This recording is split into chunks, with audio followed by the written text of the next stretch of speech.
할렐루야. 오늘도 참으로 복된 날입니다. 사랑하는 성도 여러분 모두에게 하나님의 축복이 임하기를 기원합니다. 잠시 기도하겠습니다.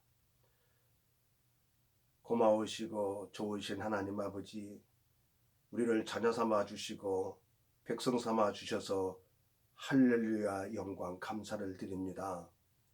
하나님, 이 시대가 심히도 부패하고 악해지고 타락해졌으니 우리로 하여금 정결한 성령의 사람, 은혜의 사람이 되게 하옵소서. 무엇보다도 복되고 귀한 습관들을 잘 몸에 배워 하나님 배우게 하옵소서. 예수님의 이름으로 축복하고 기도하옵나이다. 아멘. 저는 오늘 창세기 38장의 24절로 26절의 말씀, 유다의 피해라고 하는 말씀을 가지고 함께 은혜 받기를 원합니다. 제가 봉독에 올리겠습니다. 석 달쯤 후에 혹이 유다에게 고하여 가로되 내 며느리 다말이 행음하였고 그 행음함을 인하여 잉태하였느니라. 유다가 가로되 그를 끌어내어 불사르라. 여인이 끌려나갈 때에 보내어 시부에게 이르되 이 물건 임자로 말미암아 잉태하였나이다. 청컨대 보소서. 이 도장과 그 끈과 지팡이가 네 것이니까 한지라. 유다가 그것들을 알아보고 가로되 그는 나보다 옳도다. 내가 그를 내 아들 셀라에게 주지 아니하였음이로다 하고 다시는 그를 가까이 하지 아니하였더라. 아멘. 창세기 38장을 우리가 유심히 살펴볼 것 같으면 37장과 39장에 있어서 전혀 연관성이 없는 것을 우리가 알 수가 있습니다. 개연성도 없고 연관성도 없고 전혀 다른 360도의 사건을 창세기의 기록자는 삽입해 놓았던 것을 알 수가 있습니다만은, 그러나 우리가 창세기 38장을 유심히 살펴볼 것 같으면 성령 하나님께서 이 성경을 집필하도록 사용하실 때에 우리는 지금 현재의 것을 생각하지만 하나님은 멀리까지도 보고 계시고 계산하시고 알고 계신다고 하는 것을 이 창세기 38장의 묵시로 계시적인 것으로 우리가 알 수가 있습니다.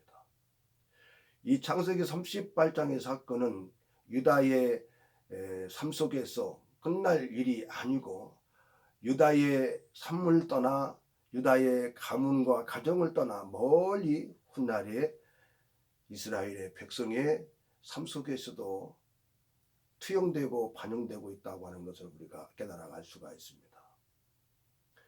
유다는 그 아버지가 형제들이 거하는 땅을 떠나서 아둘람과 그 다음에 딥나로 내려가서 생활하게 됩니다.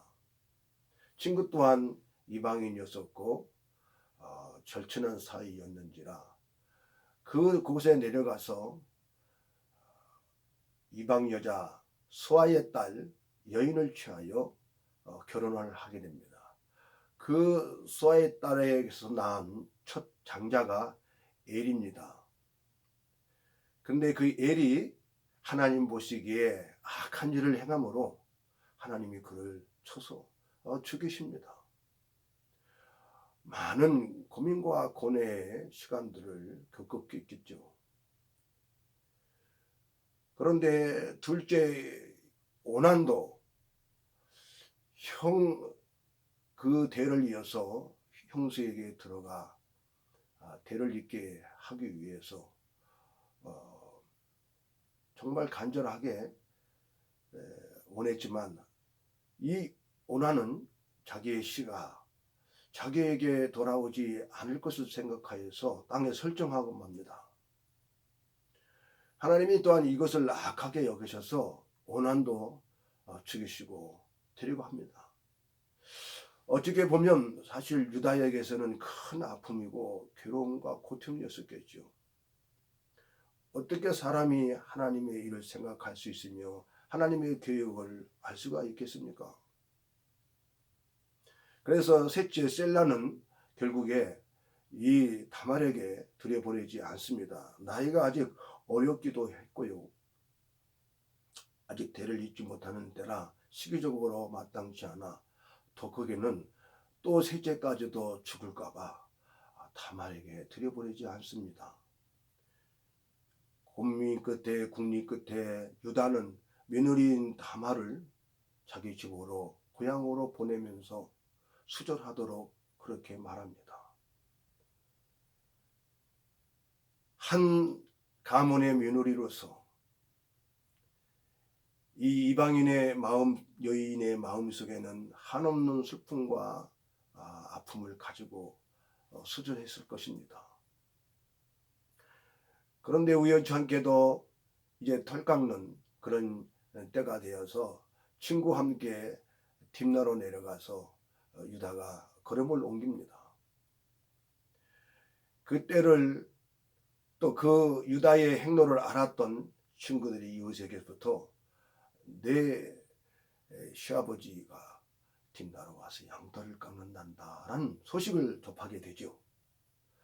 그 소식을 들었던 다말은 과부의 옷을 벗어버리고 창녀의 모습으로 창녀된 옷을 면박을 쓰고 있게 됩니다. 그리고 마나임 그 문가에서 이 어찌 보면 시아버지를 기다리게 됩니다. 그런데 이상하게도 다말이 어떻게 해서 이 시아버지를 유혹하게 된 것일까? 여러 각도로 보면 이해가 안 가는 일이기도 하지요. 무엇을 알고 다말이 창녀의 옷을 입고 변장을 했을까요? 소아의 사람 자기 아내가 죽은 지 이미 오래되어 남자는 가나안 땅의 여러 신전에 나가서 이런 성적인 욕구를 해결하고 있었다고 하는 것을 우리가 암시적하고 있다고 하는 것을 알 수가 있습니다.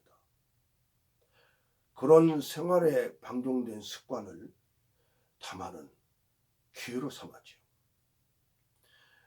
마침내 길을 가던 이 유다가 다말을 보고 창녀로 여겨 나로 하여금 너로 들어가게 하라 말합니다.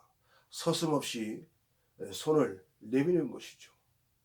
이런 유다의 행위는 참으로 우리가 이해할 수 없는 일이죠. 이미 유다의 생활 습관은 그런 일에 익숙해져 있었다고 하는 것을 우리가 알 수가 있습니다. 그런 유다의 생활의 방종함과 일들이 동네를 넘어서 이미 그 지역 사이에 많은 웃음거리가 되기도 했었다고 하는 것을 알 수가 있습니다. 바로 이것을 다말이 눈치를 채고 있었다고 하는 사실이죠. 여성 특유의 민감성도 있었겠지만 시아버지의 이런 성적인 방종된 생활을 기회로 삼았던 것이죠. 그래서 나로 하여금 무엇을 줄 수 있겠습니까? 값을 얼마나 칠 수 있겠습니까? 값을 내시오 할 때 무엇을 주랴 이렇게 말하니까 유다가 내 새끼 염소 중에 새끼를 그 값으로 치르게 주겠다. 좋습니다. 그러면 약속을 이행할 때까지 나에게 물품을 주시오. 약조의 증거물로 무엇을 줄까? 이렇게 말하니까 다말이 당신의 도장과 끈과 지팡이를 그 약조물로 주시오. 좋다. 그러고 나서 유다와 다말이 관계를 갖습니다. 이제 돌아갔던 유다는 친구를 통해서 그 염소 중에 새끼를 보내서 자기의 도장과 끈과 지팡이를 찾아오려고 보냅니다마는 그 친구가 염소 새끼를 끌고 가서 찾아봤지만 아무도 만날 수 없었었고 동네 사람 또한 이곳에는 창녀가 없다고 말하여서 그 친구는 허탈한 마음으로 돌아오게 되는데요. 그 말을 들었던 유다는 그만두게 그것으로 자기의 것으로 가지게 두세라고 포기하게 됩니다. 그런데 얼마쯤 지나서 유다에게 불미스러운 이제 전가를 받게 되는데, 당신의 며느리가 행하여 임산을 했다네 라는 그런 소문을 듣게 되니 유다가 깜짝 놀랍니다. 이 얼마나 참 망연자실한 일입니까? 어떻게 며느리가 행음하여서 간음하여서 잉태를 했다는 것이냐? 그 며느리를 어서 끌고 와서 불에 태워서 유혈을 내자라고 이제 소식을 전하고 사람들이 갔습니다. 그 여인을 끌고 올 때에 다말은 자기가 간직하고 있었던 약주물에 지팡이와 끈과 도장을 건네면서 내가 이 사람의 주인으로 하여금 잉태를 하였습니다 라고 그렇게 말을 합니다. 그 소식과 그 도장과 끈과 지팡이를 보는 순간 유다는 어떻게 되겠습니까? 하늘이 무너지는 그런 순간을 접하게 됐습니다. 망연자실이죠. 그러면서 이렇게 외칩니다. 아, 그는 나보다 옳다. 그 후에 이러지도 못하고 저러지도 못했던 유다는 이제 결국 만나지도 않고 찾아보지도 않고 셀라도 보내지 않는다고 하는 것을 성경에 기록하고 있습니다. 그 후에 다말은 쌍둥이를 잉태하여서 베레스와 셀라를 이제 낳게 됩니다. 어찌 보면 다말에게서 낳은 유다의 씨는 하나님의 믿음의 세계에서 믿음의 계보를 잇는 그런 사람이 되었고 후손들이 되었습니다. 이 사건 속에서 이 창세기 38장은 서론에 말씀하신 것처럼 37장과 39장에 전혀 연관성이 없는 것 같기도 하지만요, 묵시적인 암시가 있습니다.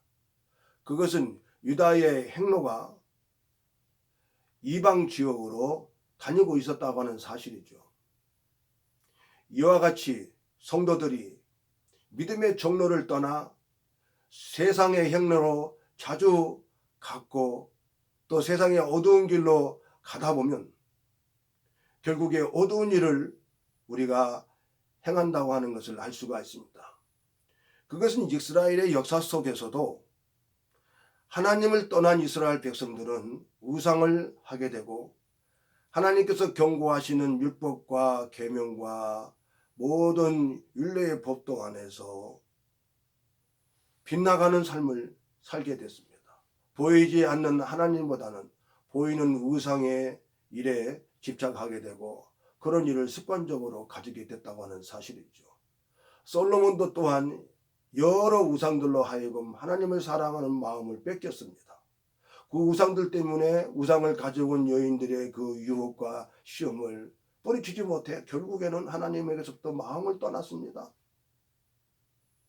유다의 압둘라 길과 딥나의 이런 행로는 참으로 위험천만한 일인 것을 우리가 알 수가 있습니다. 또한 셋째 셀라를 주지 아니하므로 어찌 보면 가련한 며느리이지만 이방 여인의 아픔과 슬픔을 더하게 했다고 하는 사실이죠. 가진 자의 갑질이기도 하지요. 시아버지로서의 며느리를 사랑하지 못하고 아끼지 못하고 불쌍히 여기지 않은 그런 한편에 하나님은 이방 여인의 가련한 이 다말의 마음과 인생을 삶을 불쌍히 여기셨다고 하는 것이죠. 이것이 하나님의 은총이고 하나님의 자비로움입니다. 어찌 보면 하나님의 선택받은 유다, 하나님의 성민이었던 이스라엘 백성들은 교만하고 자만하여서 이방인들을 멸시하고 천대하면서 하나님 앞에 그들을 참으로 불쌍히 여기지 않았습니다. 이 다말에게서 어찌 보면 우리의 동질성을 가지게 됩니다. 이스라엘의 본 나라의 백성들이 아니었죠. 택함 받음에 있지 않았습니다. 하나님의 선민이 아니었었고요. 또 더 나아가서는 어두움 속에서 하나님과의 멀리 떠난 이방인들이었으며 선택받지 못했으며 가련한 다말과 같이 하나님을 알지 못한 그런 자였지만 하나님의 그 크신 은혜와 긍휼 속에서 부르심을 받았고 누구의 손길을 통해서든지 하나님 품에 왔다고 하는 것은 참으로 하나님의 복이 아닐 수 없습니다. 결국 유다는 자기의 지은 죄의 가업을 스스로 받아야 했습니다. 이와 같이 성도들이 옳지 않은 일과 또 부정한 일과 스스로 속이는 일과 걸어가지 아니한 일과 하나님께서 금하신 일들과 율법과 계명을 따르지 않는 데서 우리는 얼마든지 부끄러움과 수욕을 다시 내가 받을 수 있다라고 하는 사실이죠. 그러므로 우리의 성도들의 삶은, 마음과 생각은, 행위는 온전해야 됩니다. 깨끗해야 됩니다. 복되어져야 하지요. 하나님 보시기에도 참으로 긍휼과 자비하심을 받고 싶을 정도로 그런 삶을 살아야 되는 것이죠. 결국에 우리는 이런 두 가지의 결론을 내볼 수가 있습니다. 첫째는 유다가 압둘람과 딥나로 행로를 자주 행했다는 데서 이제 유다의 자손들, 이스라엘 백성들이 음란하게 짝이 없는 가난한 사람들과 함께 친교하고 교제하는 가운데 저들의 습관적으로 삶의 철학적으로 깊숙이 박혀있는 우상 숭배에 함께 연연하게 된다는 사실이죠. 예레미야 3장 14절에도 나는 내 남편이니라 라고 주님이 말씀하시죠. 이스라엘 백성들은 참 하나님이 영적으로 남편 되었습니다. 그 남편을 떠나 이스라엘 백성들은 가늠한 여자들과 같이 우상 숭배에 집착하게 됐다고 하는 사실이죠. 우리가 역설적으로 보면 택함 받았고 믿음의 가문이었던 유다는 하나님의 자비하심과 긍휼하심을 우리가 나타내지 아니하고 도리어 다말에게서 우리는 하나님을 멀리 떠나 있었던 다말에게서 하나님의 자녀의 택하신 사람 유다보다는 유다가 아닌 이 며느리인 다말이 더 옳았다고 하는 것을 알 수가 있습니다. 택함받은 자녀보다 택함받지 못한 이방인의 여인의 이루는 행위는 하나님 보시기에도 불쌍히 여기심을 받을 만한 그런 행위였습니다. 몸의 욕정과 성적인 욕구를 해결하여서 해결받기 위해서 유다를 유혹한 것이 아닙니다. 그 유다의 가문의 씨를 대를 잇고 싶어하는 넓은 의미에 보면 하나님께서 생육하고 번성하라. 이 하나님의 뜻에 따르고자 했다고 하는 것이죠. 하나님을 알지 못했던, 계명을 알지 못했던, 선택받지 못했던 이방인이었고 이 다말의 참 이런 행위는 지혜로움이 아닐 수 없습니다. 의로워야 될 백성보다 의롭지 못한 행위를 유다는 서슴없이 행한 사람이기도 하지요. 의로워야 될 유다가 어떻게 보면 선택받지 못하고 하나님의 성민이 아닌 다말보다도 더 의롭지 못한 사람이 됐다고 하는 사실을 우리가 알 수가 있습니다. 그러므로 사랑하는 성도 여러분, 우리들의 매일같이 삶 속에서의 습관은 이렇게 결론적으로 먼 후대까지 영향을 미치게 된다고 하는 사실이, 이것이 성경에서 보면 그 가문에 흐르는 저주가 될 수가 있죠. 이것이 어떻게 보면 세상적으로 보면 조백이라고 합니다. 한 사람의 가문에 있어서 명백하게 흐르는 일들이죠. 생활의 일들입니다. 그러므로 사랑하는 성도 여러분, 세상 향락에 빠지지 않도록 우리가 조심합시다. 내가 지금 즐기는 일들에 대해서 서슴없이 행하는 일들은 반드시 그것이 내게 업으로 부메랑 되어서 돌아올 수 있다고 하는 사실이죠. 악한 사람은 악한 일을 행함으로 말미암아 그 악한 일이 나에게 다시 부메랑이 되어서 부끄러움과 수욕과 멸시를 받게 될 수밖에 없다고 하는 사실이죠. 바로 그것이 유다에게 당한 부메랑이 되어서 그 끈과 지팡이와 도장은 부끄러움과 수치의 증거가 되고 말았던 것이죠. 성도는 비둘기처럼 순결하고 깨끗해야 됩니다. 이것이 먼 후대에 내 후손들에게도 많은 영향을 끼칠 수 있다고 하는 사실이죠.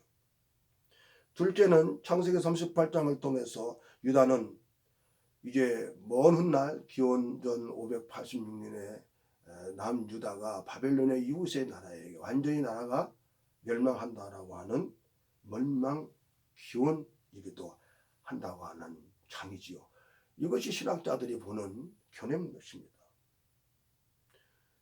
유다의 이런 망측한 일들은 이스라엘 백성들이 하나님을 떠나 북이스라엘과 남유다가 우상숭배하다가 망한 일이 직접적으로 된 이유와 까닭이 됐다고 하는 사실이죠. 마태복음 1장에서는 하나님은 그 크신 은혜 가운데서 마태를 통해서 기록할 때에, 성경을 기록할 때에, 믿음의 장을 써내려 갈 때에 유다는 다말에게서 베리스와 세례를 낳았다고 성경이 기록하고 있습니다. 어찌하든 유다의 이런 악한 일과 또 다말에게서 이해할 수 없는 그 시부와의 관계 속에서 태어난 일련의 이런 일들이 우리 사람의 생각과 철학과 윤리와 도덕을 그런 벽과 간을 넘고 있다고 하는 사실이죠. 하나님의 하시는 일은 참 오묘하고 깊습니다.